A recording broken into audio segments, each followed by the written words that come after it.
నరేష్ గారు ఒక్కసారి మీ వర్షన్ ఏ విధంగా ఉంది ఇదే విషయంలో? నరేష్ గారు ఒక్కసారి ఒక రౌండ్ తిరిగొద్దాం సార్, ఆ తర్వాత మళ్ళీ we will go in deeply. So Naresh గారు. గుడ్ ఈవినింగ్ రాజు గారు, గుడ్ ఈవినింగ్. యా, అక్కడ పెద్దలందరికీ నమస్తే. ఇప్పుడు బీఆర్ఎస్ పార్టీ అయినా, కాంగ్రెస్ పార్టీ అయినా, బీజేపీ పార్టీ అయినా ఎవరు చెప్పినా అంటే వారు మాట్లాడినటువంటి పెద్దలు ఉన్నారో, వెంకటస్వామి అన్న కానీ ఆచార్య కానీ, వారు చెప్పింది ఏంటి, ఎవరు కూడా ఉత్సవాలకు వ్యతిరేకమేం కాదు. బీజేపీ పార్టీ తీసుకోండి, ఈరోజు ఆ ప్రతిపక్షంలో బీఆర్ఎస్ పార్టీ కానివ్వండి, ఎవరైనా ఉత్సవం చేయడానికి అభ్యంతరం ఏం లేదు. తెలంగాణ కోసం, తెలంగాణ ఔన్నత్యాన్ని చాటడం కోసం, తెలంగాణ ఉత్సవాలను పెంపొందించుకోవడం, తెలంగాణ ఔన్నత్యం చేయడం కోసం అందరూ దాన్ని ఏకీభవిస్తారు. కానీ ఇక్కడ ఉన్నటువంటి సమస్య ఏంటంటే, ఇప్పుడు చేస్తున్నటువంటి కార్యక్రమాన్ని, ప్రభుత్వ కార్యక్రమాన్ని ఒక ప్రైవేట్ కార్యక్రమంగా తీసుకొని చేసే విధానాన్ని అందరూ, ప్రజలందరూ కూడా ఖండిస్తా ఉన్నారు. దాంతో పాటుగా ఇంకొక విషయం, ఈరోజు తెలంగాణ రాష్ట్రం వచ్చి 10 సంవత్సరాలు అయింది. మరి 10 సంవత్సరాల కాలంలో ఈ 10 దశ అంటే ప్రతి సంవత్సరం ఒక సంవత్సరం చేసుకుంటా 10 సార్లు చేసుకున్న క్రమంలో సోనియా గాంధీ గారి మీద గౌరవం ఉంటే కాంగ్రెస్ పార్టీ నాయకులకు, కాంగ్రెస్ పార్టీ వాళ్లకు కనీసం ఒక ప్రైవేట్ ప్రోగ్రామ్ అయినా సరే, అంటే మనము June 2 అనేది ప్రతి దగ్గర ప్రతి కార్యక్రమంలో మనం చేసుకుంటా ఉన్నాం రాష్ట్ర ఉత్సవాలు. మరి దాంట్లో ఏ కార్యక్రమంలో ఒక దగ్గర June 2 పిలిచి సోనియా గాంధీ మరి ఎందుకు వాళ్ళు సన్మానించుకోలేకపోయారు? మరి ఆర్థిక గుర్తుకు రాలేదు వీళ్ళందరికీ కూడా. అంటే ఇక్కడ ఒక కుట్ర జరుగుతా ఉంది. రేవంత్ రెడ్డి గారు ముఖ్యమంత్రి కాగానే ఒక మాట అన్నారు, తెలంగాణ రాష్ట్ర సమితి అంటే ఇప్పుడున్నటువంటి బీఆర్ఎస్ పార్టీ ఆనవాళ్ళు లేకుండా చేస్తా, వారు చేస్తున్నటువంటి పనులు ఆనవాళ్ళు లేకుండా చేస్తా అని ఏదో మాట మాట్లాడిండో ఆ మాటకు స్టాండ్ అయ్యి ఈరోజు నిర్ణయాలు జరుగుతా ఉన్నాయి. దానికి ఎగ్జాంపుల్ చెప్తాం. ఆనాడు తెలంగాణ ఉద్యమం నుంచి తెలంగాణ సాధన 10 సంవత్సరాల వరకు కూడా తెలంగాణ తల్లి విగ్రహంగా ఉన్న వాటిని మార్చే ప్రయత్నాలు చేస్తా ఉన్నారు. ఇట్లా తెలంగాణ రాష్ట్రం దాన్ని టీఎస్ ను టీజీ చేసే క్రమంలో చేస్తా ఉన్నారు. అంటే వీళ్ళు ఎంతసేపటికి లోగోలు మార్పులు, పేర్ల మార్పులు, తెలంగాణ తల్లి మార్పు, తెలంగాణ విగ్రహ మార్పులు చేసి కేసీఆర్ గారి పేరు లేకుండా చేద్దామని అనుకుంటా ఉన్నారు తప్ప, ఇక్కడ కావాల్సింది తెలంగాణ ప్రజలకు కావాల్సింది అది కాదు. మార్పు కోరుకొని మీరు ఏదైతే హామీలు ఇచ్చారో ఆ హామీల కోసం ప్రయత్నాలు చేయండి. ఆ హామీల కోసం దానికి కావాల్సిన సమీక్షలు చేసుకోండి. ఆ హామీల కోసం ఏదైతే యువత మిమ్మల్ని నమ్మి కొంత అవకాశం మీకు ఇచ్చిరో వారిని సాటిస్ఫై చేసే ప్రయత్నం చేయాలి తప్ప, ఎంతసేపటికి కూడా పేర్లు మారుద్దాం, బొమ్మలు మారుద్దాం, లోగోలు మారుద్దాము అని చెప్పి ఈ మాట విధానం కేసులు అయితే ఉన్నాయో ప్రజలు హర్షించేటిగా ఉండవు. కాబట్టి దయచేసి నా రిక్వెస్ట్ ఏంటంటే, మీరు తెలంగాణ ఉత్సవాలు చేయండి, తెలంగాణ రాష్ట్ర సంబరాలు చేయండి, మాకు ఎటువంటి అభ్యంతరం లేదు. కానీ చేసేటువంటి క్రమంలో మనము ఏదైతే మాటలు ఇచ్చి తెలంగాణ రాష్ట్రం గతంలో 10 సంవత్సరాలు ఏ రకంగా ఉండే అంతకంటే ఏం ఎక్కువ చేస్తామని చెప్పి ఇప్పుడున్నటువంటి పరిస్థితులు వారు ఏం మాట్లాడుతూ ఉన్నారు గారు, మాకు ఆర్థిక పరిస్థితి బాగాలేని చెప్తా ఉన్నారు. మరి నిజంగా ఆర్థిక పరిస్థితి బాగాలేకపోతే ఎలక్షన్ ముందు మేనిఫెస్టో చేసినప్పుడు ఆ మాత్రం అవగాహన లేకుండా ఎట్లా ఇస్తారు వాళ్ళు? అంటే వాళ్ళకు ఒక ఆలోచన విధానం లేదు, రాష్ట్రం మీద ఒక పట్టు లేదు, రాష్ట్ర ఆర్థిక వ్యవస్థ వాళ్ళకి ఐడియా లేదు. కేవలం వాళ్ళ ఒక అధికార దాహం కోసమే, అధికార వాంఛ కోసమే ఈరోజు వాళ్ళు వాగ్దానాలు చేసిరు, అధికారంలోకి వచ్చిన మాట మనకు స్పష్టంగా. ఇప్పుడు ఈ వేడుకలకు కూడా ఎటువంటి ఆలోచన విధానం లేదంటారా? అదే అంటా ఉన్నా నేను. ఇప్పుడు మీరు ఆచార్య అన్న మంచి మాట చెప్పిండు.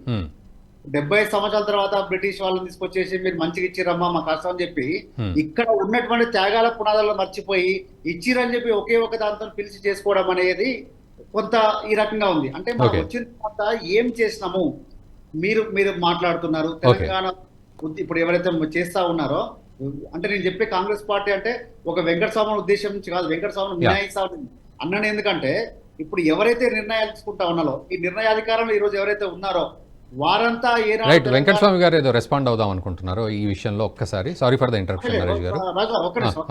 ఏమంటాను, వెంకటస్వామి అని ఈ డిబేట్ వరకు నేను ఒక తెలంగాణ ఉద్యమకారుగా వారి మాట ప్రతి మాట నేను నికేపిస్తా. దాంట్లో అనుమానం లేదు, దాంట్లో అనుమానం ఏం లేదు. వారు తప్పు చెప్తున్నారనో వారు ఏ మాట్లాడలేను.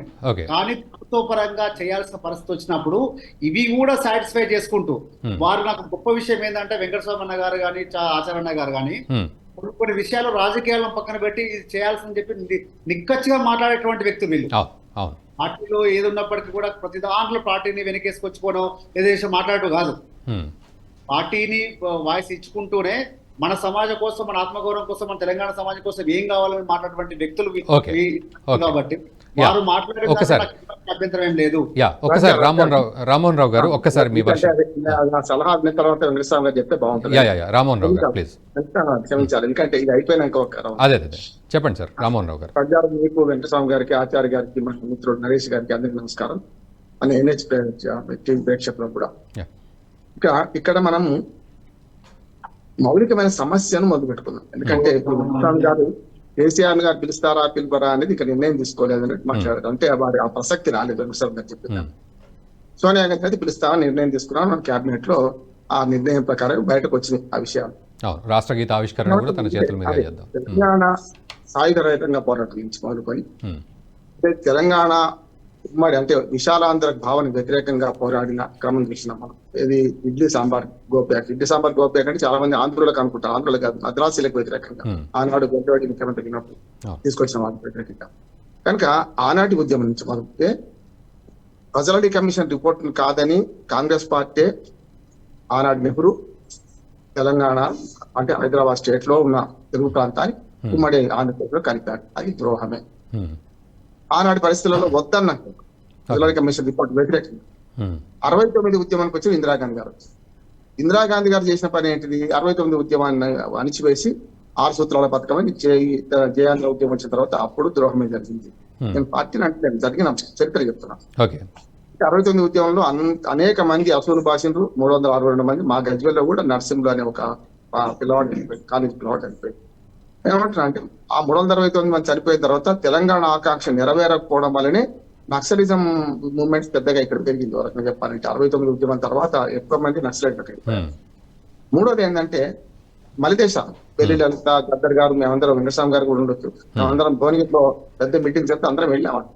కనుక మలిదేశ అంటే 91 తర్వాత ఉద్యమం జరిగిందో ఆ క్రమంలో అప్పటిదాకా జరిగిన ఉద్యమాలన్నీ కూడా స్ట్రీట్ ఫైట్స్ అంటే వీధి పోరాటాలు చెప్పారంటే ఆంధ్ర గో బ్యాక్, ఆంధ్రలో వాళ్ళని తీర్చడం ఇదే జరిగింది.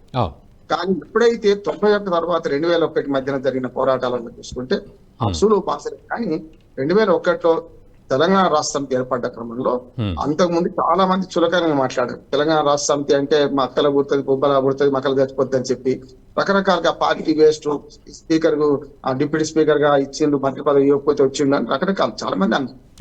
కానీ ఏమైంది తర్వాత క్రమంలో నిలిచి గెలిచే ప్రయత్నం చేసిండ్రు. కేసీఆర్ గారు నిలబడ్డారు, చిన్నారెడ్డి పోయిండు అందరం అన్నాం మనం అందరం. కానీ ఏమైందంటే చివరికి 14 ఏళ్ల పోరాటం తర్వాత తెలంగాణ సాధించడం జరిగింది. దీనిలో అందరం మర్చిపోయేది ఏంటంటే ఇంతకుముందు ఆచార్య గారితో అన్న మాట నేను ఏకీపిస్తున్నాను. 70 ఏళ్ల స్వాతంత్రం తర్వాత మొదటి స్వాతంత్ర దినోత్సవం నుంచి ఇప్పటిదాకా బ్రిటిష్ వాళ్ళని పిలువడే మనం ఎక్కడ కూడా రాణి గారికి సన్మానం చేయలే ఎక్కడ కూడా. ఇది కొట్లాడి తెచ్చుకున్న తెలంగాణలో ఇవి జరిగిన ఎప్పుడు ఇవాళ స్వయాన ముఖ్యమంత్రిగా ఉన్న రేవంత్ రెడ్డి గారు ఆనాడు తెలుగుదేశం పార్టీలో ఉన్నప్పుడు తెలంగాణకు బలిదేవత అని మన సోనియా గాంధీ అన్నారు. ఇవాళ దేవత అయింది. పార్టీలు మారుతున్నారు, ప్రజలు మారరు, ప్రజలు ఉద్యమకారులు మారరు. అందరూ అందుకని ఉద్యమకారులను గౌరవిస్తూనే వ్యక్తిగతంగా అంటే ఇక్కడ ఉన్న వాళ్ళందరూ ఉద్యమకారులు. కనుక ఏమైతుందంటే ఆనాడు బలిదేవత ఎట్లయింది, ఇవాళ మనకు తెలంగాణ దేవత ఎట్లయింది అని పిలుస్తాను. పిలవడంలో ఎవరికి అభ్యంతరం లేదు. పార్టీ కార్యక్రమం పిలుచుకుంటే ఇంతకుముందు నడిచినట్టు మన ఆచార్య గారు అన్నట్టు ఈ 10 ఏళ్లలో ఎప్పుడు పిలుచుకుని వద్దనేదిగా పార్టీ కార్యక్రమంగా 2 జూన్ నాడు గాంధీ భవన్ లో పెట్టుకొని ఆమెను సన్మానించుకుంటే పిలిస్తే అందరం పోయేవాళ్ళం. సమస్య అది కాదు.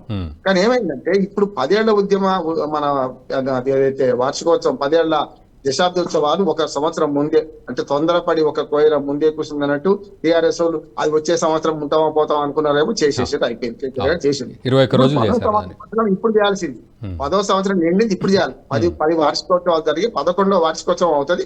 10 సంవత్సరాలు దశాబ్దోత్సవాలు ఇప్పుడు చేయాల్సింది. కానీ అది ఒక సంవత్సరం ముందే చేసింది అయిపోయింది. నేనేమంటాను అంటే ఇప్పుడు 2 ప్రశ్నలు వస్తున్నాయి, మౌలిక ప్రశ్నలు. అధికారిక కార్యక్రమమా అంటే సోనియా గాంధీని పిలవడానికి వీలు. సోనియా గాంధీ నుంచి అపార గౌరవం ఉంది నాకు. ఆమె నిజంగా త్యాగశీలు ఎంత అంటే 2 సార్లు ప్రధానమంత్రిగా అవకాశం వచ్చినా ఆమె మన్మోహన్ సింగ్ ఇచ్చింది. వాళ్ళ పార్టీలో లోకలే శరద్ పవార్, ఉత్సాంగ్మా వీళ్ళందరూ విదేశీ వనిత అంటే పాపం సున్నిత మనస్కురాలు కనుక ఆమె దూరంగా ఉన్నది అధికారానికి. నేనేమంటున్నానంటే సోనియా గాంధీ త్యాగనిరతి కానీ దీన్ని ఎవ్వరు వ్యతిరేకించాల్సిన అవసరం లేదు. ఇది వ్యక్తుల పోరాటం వల్ల వచ్చిందా, వ్యవస్థ పోరాటం వల్ల వచ్చిందా మనం గ్రహించాలి. సుష్మా స్వరాజ్ అంటే ముందు ఆచార్య గారు కూడా అన్నారు, సుష్మా స్వరాజో మీరా కుమారో లేకపోతే సోనియా గాంధీ కాదు సమస్య. ఆనాడు బ్రిటిష్ వాడు కూడా ఇదే పద్ధతి చేసాం. ఎందుకు పోలికి చెప్తున్నానంటే డూ ఆర్ డై అని 1942లో క్విట్ ఇండియా ఉద్యమం గాంధీ గారు ఎన్నాడు కూడా తీవ్రమైన నినాదం ఎప్పుడు ఇయ్యలే.